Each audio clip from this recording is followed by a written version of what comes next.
I'm here with Anchor Lane. How's it going? Very well, very well. Doing good, aside from the frostbite. Yeah. Well, yeah. It's cooler down here in England though. How cold is it? It's above freezing, I think. Oh my But- god. Oh, that's nice for you. Aye. Minus Yeah. 8, Ross. I mean, when I was driving back from Winterfest the other day, it was hitting -4 on the motorway. So, That's ridiculous, man. Putting the That's winter in ridiculous. Winterfest. So 2022 has been an incredible year for the band. As everything that's actually happened sunk in. Does it ever? No. I think it always takes about 4 months, 5 months before it sinks in. Download still hasn't sunk in. No. I think Download doesn't sink in. it depends on the thing, doesn't it? Because something Aye. like download, you never really set that expectation. You just kind of have it as a thing. When you get older, you realise there's a couple of smaller stages. It's not just the big boys that play, so it's a bit more realistic. But it never really sinks in. Like if 15-year-old us was like, we played download, we'd be going mad. Aye. Yeah. Here's what happened for me with Download, right? Download set in for me when we went to play it. Right. In terms of like the last time I played Download set in for me. Right, yeah. Because I'm like, Years ago. oh, I'm back. Oh, I'm back here. I'm on that stage again. And I was like, is that where I was like, oh, I know exactly where all this is because I was here before. And so, like, I feel like maybe the next time we play Download, it'll set in for you two as well. Yeah. That's the whole thing. Obviously, the biggest news so far is that you've recorded a new album that's just out in a few weeks. Yes, indeed. It's Oh, that coming. sounded nice. It's coming for everyone. That was a nice sentence. So what can you tell us about it? It's the best thing that you'll buy in your life. Yeah. At least next year. On that specific date. Aye, on the 27th of January. Yes. It's coming on the 27th of January. Call Us the Reality. This is the sort of like second skin or rebirth of Anchor Lane. Like there's a new sound, there's a new ethos. We're a 3-piece now. There's so many things that have changed between Casino and Call This a Reality. It's not even funny. Even your hair's red now. My hair changes, mate. My hair has changed colour so many times this year. That's how much the band has changed. Casino was definitely like us, young, finding our feet, figuring things out. Lawrence, you'd only been in the band for like 6 months when we recorded it. Yeah. Now you were kind of halfway through. Yeah. Writing it. So it was like we hadn't even really established what the kind of writing chemistry with you was at that point, because you were just kind of having to hit the ground running and just sort of fill the role of lead guitarist and contributing to the songwriting.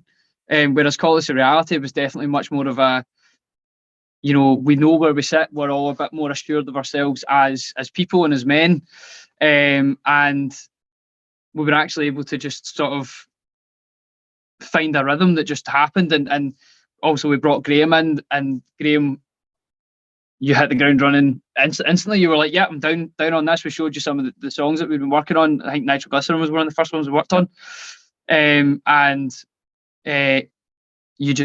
brought what we were needing to find, and what we needed to come into this album. Graham brought that in. And I think I told you this, but the thing that I had a question mark over you was just like how you would contribute to the songwriting process, because it's obviously a very delicate balance that you need to strike. But you actually came in and Graham brought the thing that we needed, which was to have someone who had the sort of like producing mind of like, well, I know how this is going to develop. I know how I'm going to develop the dynamics here, and that was something that like we didn't have before. And it's created, something that we're immensely proud of, and that's going to hopefully start the next era of the band. So obviously you've been playing this material for the best part of a year. When you've been playing it live, how have people taken to it? You tell us. You've been at every show. Brilliant. No, great. It's the reaction's been fantastic. There's a couple in particular in the set that that people just never cease to dance to or try and sing along with, at least. And it's the reaction's been great. Aye, I think when we brought Choke in, because we played Choke for the first time at Download, didn't we? No, We didn't play it for the first time we download, but I remember when we brought Choke in, and it was just this like energetic song that people were just like, oh, okay, I can get along with this. And then we brought Stutter in as well, and Stutter's got that dancey feel. And Stutter's had, so we've released that as a single now, and that's had a great reception in general. So it's still been really positive. You get any thoughts? No, you said it well. So the previous album touched on so many real relatable topics in its lyrics. What can we expect this time around, like theme-wise in the lyrics?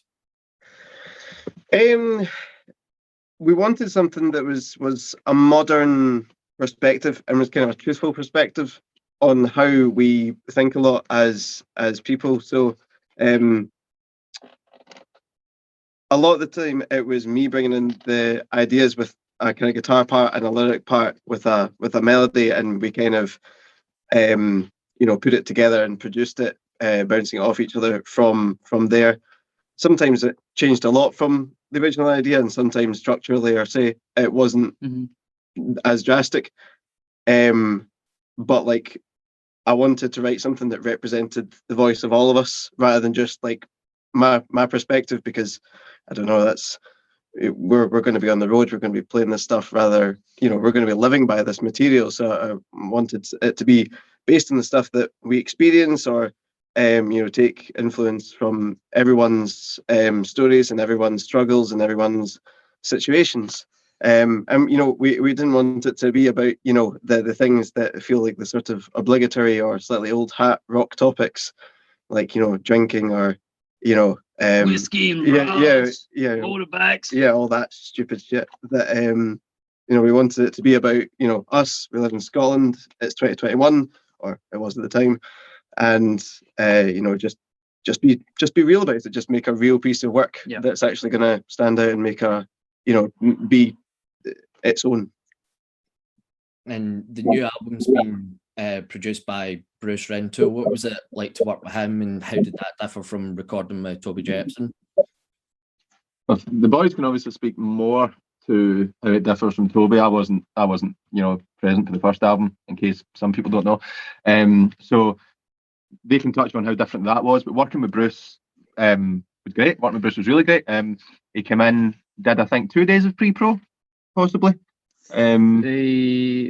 Not long anyway. No. Like they didn't do pre-pro for long, because thankfully the songs were at a level where they were pretty much finished. Well, we basically did a month of pre-production. Yeah, we kind of did our own pre-production on that. Had a few conversations. Bruce was really helpful as well, I should say, with helping us out with the live tracks and stuff, which was great. He didn't have to do that. But as a producer, we worked really well, because he left us to do what we do best, and we left him to do what he does best, with obviously a couple of discussions in between about what we would maybe prefer. There was some stuff that we hadn't thought about that he would come with, and then there was some stuff that we maybe surprised him with. And ultimately it worked really well. It was a really good working relationship. We all got on really well. I mean, you have to when you're there every day with a person.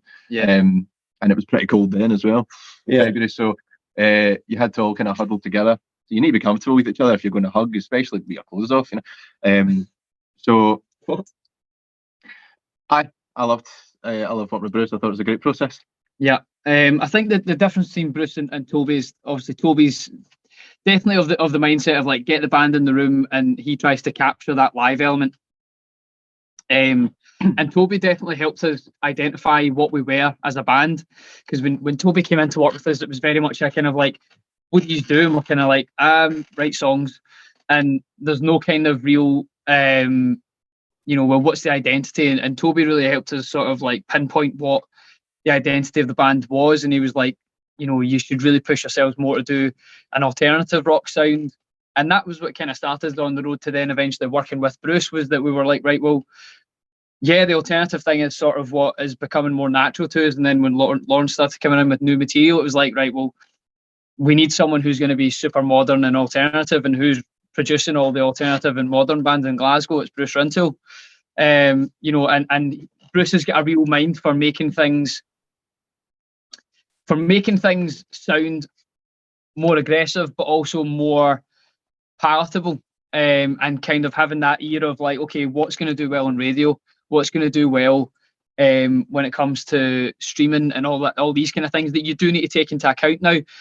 So where Toby was very much a kind of broad strokes, big picture, focus on the songs, focus on the the band's performance and things, Bruce is certainly much more of a what's going to do well overall and leave the band to their process. But I don't think that if we hadn't worked with Toby and developed the skills that we needed to be able to work with Toby, working with Bruce wouldn't have been or as successful as it was. So both needed, working with Toby had to happen for Call Us a Reality to happen. And 2022 also saw the departure of Matthew. Did that inform any of the songs when it came to recording and writing, and had he actually worked on any of the songs? Matthew was on about 70 to 80% of the album. In terms of not on the album, not recording, but in terms of contributing songwriting wise, between 70 and 80% of the album. So, but he's not on the album. He didn't record. Lawrence did all the bass recording, just because it was that way where Matthew was kind of done, and we just said, look, man, let's just leave it here. You can go and do your thing, and don't worry about the bass. We'll, that's our thing to deal with. And Lawrence was quite happy to take on we were going to split it 50-50, and Lawrence just kind of said to me, look, I've written the parts, I already know them really well on the guitar, I'll just do it.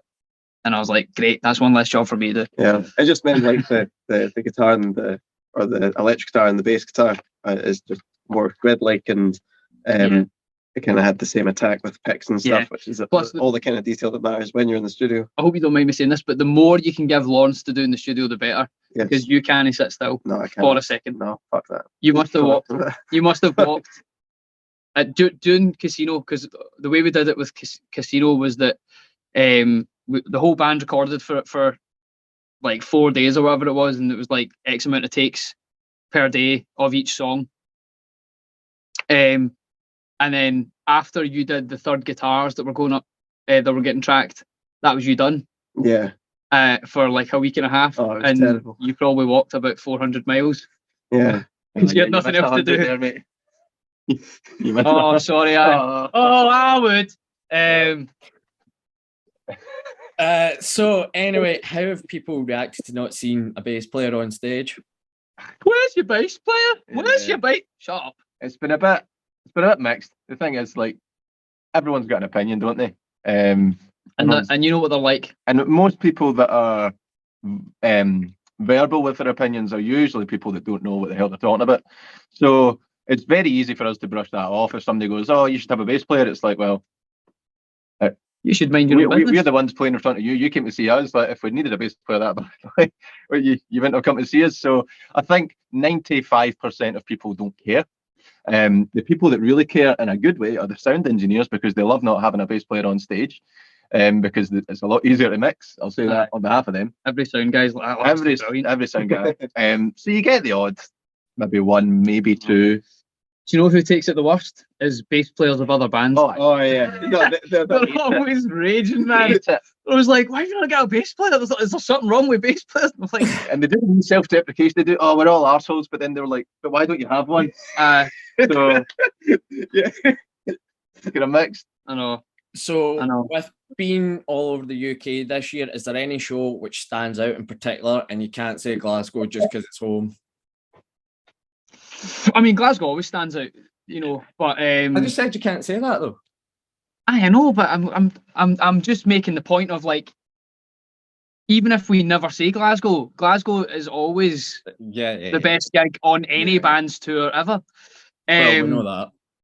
We know that. That's the thing, is that I don't want to rant on this, but when you were younger and bands used to come to Glasgow and they go, "Oh, we love playing Glasgow," and you're like, "Aye, sure, you say that in Birmingham and all," and then, but it's that way where, like, you then start touring as an artist and you go, no, we were totally spoiled by the Glasgow crowd, because you go to other places and they're not the same.